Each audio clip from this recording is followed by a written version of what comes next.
మీ business ఏదైనా మీ ఊర్లో promotion చేయాలంటే అది సుమన్ టీవీతోనే సాధ్యం. ఇప్పుడే సంప్రదించండి.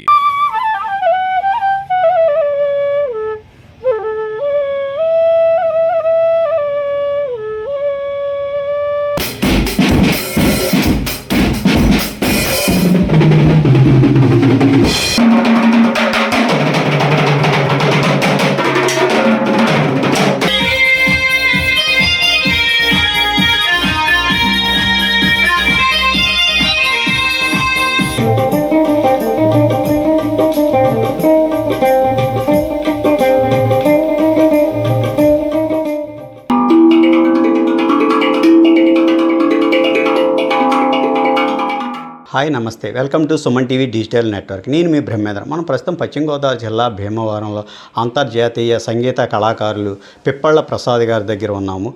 ఆయన తెలియని వారు ఉండరు. ఇప్పుడు ఉన్న ఆధ్యాత్మిక చింతనతో ఎక్కడ ఏ పండగ జరిగినా, ఏ టెంపుల్లో అయినా ఆయన సంగీతం వినని వారు ఉండరంటే అతిశయోక్తి కాదు. ఇప్పుడు ఉన్న సనాతన ధర్మాన్ని కూడా కాపాడుతూ ఆయనకి ముందుకు సాగుతున్నారు.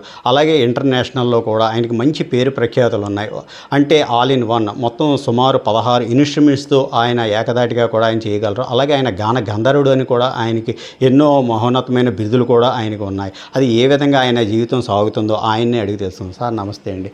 మీరు ఎంతకాలం నుంచి ఈ ఫీల్డ్లో ఉన్నారు? అలాగే మీ పేరు కూడా ఈ మధ్యకాలంలో చాలా మారుమవుతుంది. దీన్ని ఏ విధంగా ముందుకు తీసుకెళ్తారు? నేను ఒక 40 సంవత్సరాలు 45 సంవత్సరాల నుంచి ఈ స్పిరిచువాలిటీలో ఉన్నానండి. నేను 45 సంవత్సరాలుగా ఒక మహానుభావుడి ద్వారా షిరిడి సాయి భజన్స్ అని ప్రారంభించుకున్నాను. తర్వాత అదే నా జీవనాధారం అయింది. తర్వాత శ్రీరాముడు అనగా, అయ్యప్ప స్వామి అనగా, అమ్మవారు అనగా ఇత్యాది కార్యక్రమాలు, ఇత్యాది ఆలయాల్లో, హైందవ దేవీ దేవతల ఆలయాల్లో నేను ఇప్పటివరకు కార్యక్రమాలు చేస్తున్నాను. అలాగే వాటితో పాటు నేను ఒక 24 సంవత్సరాల క్రితం డాక్టర్ బ్రహ్మర్షి పితామహ పత్రి మహారాజ్ ద్వారా ధ్యానం నేర్చుకొని, ఆ ధ్యానం ద్వారా నేను ఎన్నో లాభాలు పొంది ఆ ధ్యానాన్ని ప్రపంచానికి అందిస్తూ, ఇటు సంగీత నాద ధ్యానాలంటూ, మరొక ప్రక్కన భగవన్నామ సంకీర్తనలంటూ, మరొక ప్రక్కన హైందవ సాంప్రదాయంలో ఉన్నటువంటి సనాతన ధర్మాన్ని అందరికీ ప్రచారం చేస్తున్నాను సార్. చాలా విదేశాలు కూడా వెళ్ళినట్టుగా తెలుస్తుంది. ఎక్కడికెక్కడికి వెళ్ళారు సార్? నేను ఫస్ట్ నేపాల్ వెళ్ళాను, తర్వాత థాయిలాండ్ వెళ్ళాను. ఒక 2 సంవత్సరాల క్రితం ఆస్ట్రేలియా అంటే సౌత్ ఆఫ్రికా ఖండం అంతా కూడా, ఈ రువాండా, కెన్యా, దరుసలాం ఇత్యాది దేశాలన్నీ కూడా ఒక 17-18 దేశాలు సౌత్ ఆఫ్రికా ఖండంలో కూడా తిరిగి రావడం జరిగింది సార్. ప్రోగ్రామ్స్? అవునండి, అక్కడ ప్రోగ్రామ్స్కే వెళ్ళాను. అక్కడ ముఖ్యంగా 2 కోణాల్లో చేశాం. దుబాయ్ అంతా కూడా షిరిడి సాయి భజన్స్ చేశాను 10 రోజులు, ప్రతి ఇంట ప్రతి ఆలయంలోనూ. ఆ లక్కీగా అనుకోకుండా ఆ సంవత్సరం ఎన్టీ రామారావు గారి యొక్క స్వర్ణోత్సవాలు రావడం, అందులో కూడా నేను భాగస్తున్నాయి అక్కడ ప్రోగ్రాం చేయడం జరిగింది. సౌత్ ఆఫ్రికా అంతా, ఆ ఖండంలో ఉన్నటువంటి దేశాలన్నీ కూడా మెడిటేషన్ అంటే ధ్యానం యొక్క ప్రచారానికి ప్రోగ్రామ్స్ చేసి వచ్చానండి. అలాగే ఇప్పుడు డిప్యూటీ సీఎం పవన్ కళ్యాణ్ కూడా సనాతన ధర్మాన్ని కాపాడే విధంగా ఉండాలన్నారు. ఇప్పుడు పిల్లలు కూడా చాలా మటుకు సెల్ ఫోన్లకి వీటికి ఎడిట్ అయిపోతున్నారు. దీనిపై మీకు? ఇది చాలా చాలా ఇంపార్టెంట్ విషయం. ఇది నేను చూస్తున్నాను. చిన్న పిల్లలకి కూడా అన్నం తినిపించడానికి ఆ పిల్లాడికి సెల్ ఫోన్ ఇస్తే వాడు దాన్ని అటు ఇటు తిప్పుతూ ఉంటే ఈ తల్లి నోట్లో ముద్దలు పెడుతోంది. వాడు భోజనం చేసేస్తున్నాడు కదా అని అనుకుంటుంది, కానీ తల్లి అది రాబోయే రోజుల్లో చాలా ప్రమాదం. కొన్ని నేను సోషల్ మీడియాలో చూశాను. నిద్రపోయేటప్పుడు కూడా 1.5-2 సంవత్సరాల పిల్లలు ఆ చేతి మీద ఇలా అనుకుంటున్నారు. కొంతమంది అయితే పిచ్చ కూడా వచ్చిందని చెప్పి మనం ఈ సోషల్ మీడియాలో చూస్తున్నాం. దయచేసి సెల్ ఫోన్ నేను వద్దు అని అనట్లేదు. ఏదైనా టెక్నాలజీ మనం మంచికి వాడుకోవచ్చు, చెడుకి వాడుకోవచ్చు. అంచేత మీ పిల్లలకి ఇంపార్టెంట్గా ఈ సనాతన ధర్మం గురించి, భాగవతం గురించి, భగవద్గీత గురించి మీరు ప్రబోధించండి. లేదా అదే సెల్ ఫోన్లో ఎన్నో బొమ్మలతో కూడా భగవద్గీత వచ్చింది ఈ మధ్యకాలంలో. అటువంటివి చూపించి వారిలో అవేర్నెస్ పెంపొందించమని మిమ్మల్ని అందరినీ కోరుకుంటున్నాను నేను. అలాగే మీరు ఎన్నో సోషల్ సర్వీసులు కూడా చేశారు. అలాగే కోవిడ్ టైంలో కూడా మీరు ఎన్నో సేవా కార్యక్రమాలు చేశారు. ఏ విధంగా? అది నా జీవితంలో మర్చిపోలేని సంఘటన అండి. కోవిడ్ టైంలో 22వ తారీఖున కోవిడ్ లాక్డౌన్ అనౌన్స్ చేశారు మోడీ గారు. 24వ తారీఖున మన గునుపూడి దేవాలయం చైర్మన్ గారు ఉండేవారు, మాజీ చైర్మన్ గారు రామరాజు గారు, వారి ద్వారా పులిహార పంచిపెట్టడానికి నేను ఆ కార్యక్రమాన్ని తలపెడితే అది అనుకోకుండా మీడియా ద్వారా అందరికీ ప్రచారమై అందరూ నాకు భోజనం ఏర్పాటు చేసి ఇస్తే అది నా వెహికల్లో పెట్టుకొని సుమారు 89 రోజులు 50,000 నుంచి 60,000 మందికి భోజనం పెట్టడం జరిగింది. ఆ టైంలో ఎన్నెన్నో చూడడం జరిగింది. అంటే ఒక 2 నెలలు అయిన తర్వాత మీరు డైరెక్ట్గా భోజనం పెట్టడానికి కుదరదు, వెళ్ళి ప్యాకెట్లు ఇవ్వాలి అంటే ఆ ప్యాకెట్లు అపార్ట్మెంట్లో కూడా వెళ్ళి ఇచ్చేవాళ్ళు. కానీ ఒకరోజు వెళ్తే ఒకే గృహంలో 4 ప్యాకెట్లు ఇస్తే రెండో రోజు 3 ప్యాకెట్లు, మూడో రోజు 2 ప్యాకెట్లు, అంటే ఒక్కొక్కరు కాలం చేసేవారు. అవన్నీ కూడా తలుచుకుంటే హృదయ విదారకంగా ఉంటుంది. కానీ ఆ కరోనా మనకందరికీ ఒకటి నేర్పడానికి వచ్చింది. మనం ఏదో తెలియనటువంటి ఎదుగుతున్నాం అనేటటువంటి ఆలోచన నుంచి నువ్వు భగవంతుడి వైపు, సనాతన ధర్మం వైపు నువ్వు ప్రయాణం చేయాలి అని మనకు అది ఒక సూచన ఇచ్చిందని మాత్రం నేను భావన చేస్తాను. అప్పుడున్నటువంటి ఆ ప్రభుత్వం వారు నేను చేసిన సేవకి కరోనా వారియర్ అని కూడా నాకు బిరుదు ఇవ్వడం జరిగిందండి.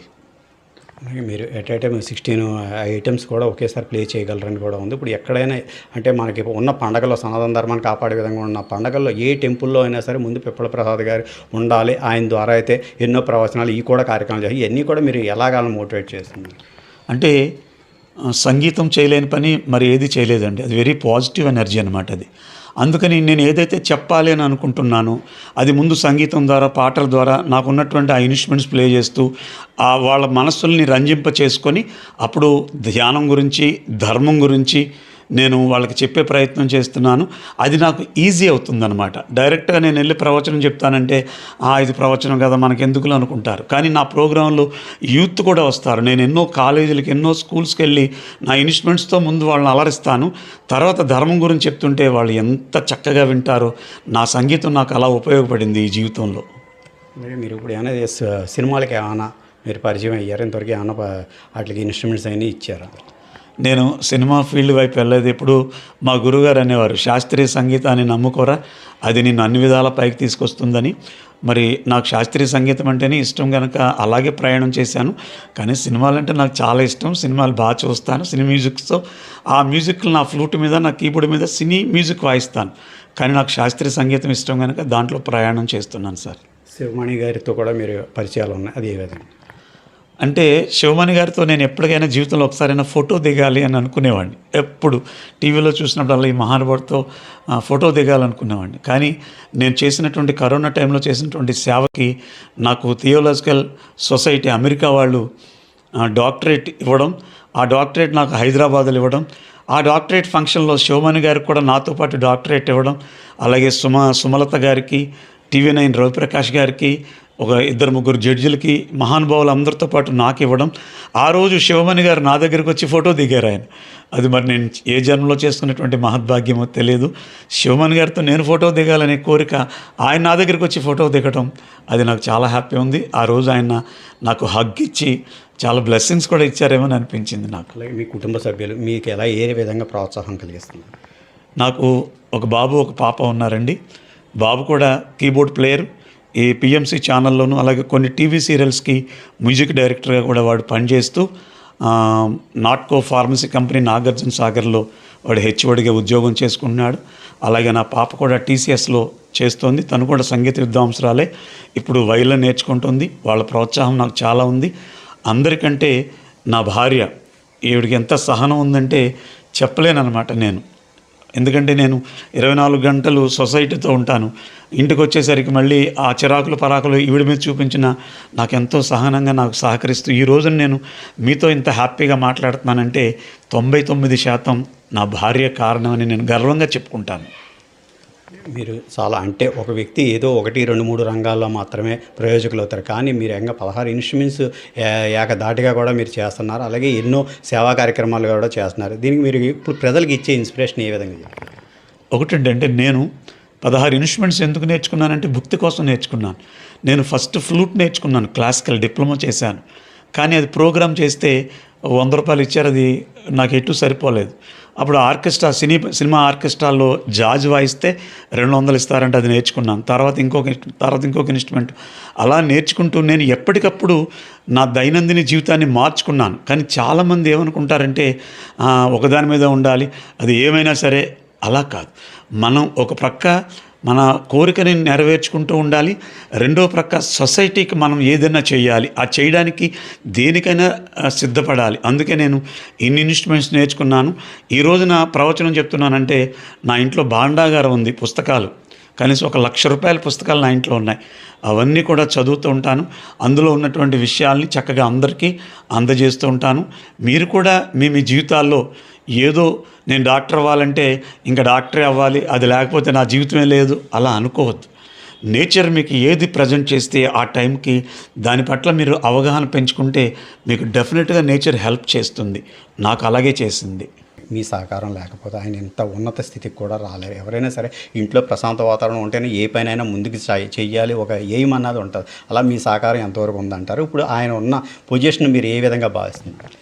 చాలా చిన్నప్పటి నుంచి చాలా కష్టపడ్డారండి. కష్టపడి పైకి వచ్చారండి. పిల్లల్ని పోషించుకుంటూ ఆయన మామూలుగా చేసుకుంటూ ఇంతకాడికి వచ్చారండి. ఆయన కష్టం అంటే అంత కష్టం కాదండి. అంతర్జాతీయ సంగీత కళాకారు పిప్పళ్ళి ప్రసాద్ గారు చెప్తుంది ఒకటి, నేను దైవ చింతనలో ఉన్నానని. అలాగే సనాతన ధర్మం డిప్యూటీ సీఎం పవన్ కళ్యాణ్ చెప్పినట్లు, అలాగే మోడీజీ చెప్పినట్లు సనాతన ధర్మాన్ని కాపాడే విధంగా నేను ముందుకు తీసుకెళ్తున్నాను అని. అలాగే ఇప్పుడు ఉన్న పిల్లలు అందరూ కూడా దేనికి మనస్తాపానికి, ఏదైనా ఒక పని జరగకపోతే మనస్తాపానికి గురి చెందవద్దని, దాన్ని మనం ఒక గోల్ కింద మనం ఒక నిర్ణయించుకుని ముందుకు సాగి ఒక మన విజయం సాధించాలని భవిష్యత్తులో. అలాగే ప్రతి ఒక్కళ్ళు కూడా పేరెంట్స్ అందరూ కూడా తమ పిల్లల్ని ఎంతో జాగ్రత్తగా చూసుకోవాలని, సెల్ ఫోన్కి ఎడిట్ కాకుండా వారికి మంచి మాటలు చెప్తా ఆధ్యాత్మిక చింతన వైపు, అలాగే వారికి అంటే చిన్నతనం నుంచి ఎలాగా మసులుకోవాలి, మన సత్సాంప్రదాయాలను పాటించే విధంగా ముందుకు సాగాలని తెలియజేస్తున్నారు. కెమెరామెన్ బాబీతో Brahmendra, Suman TV. Please subscribe Suman TV.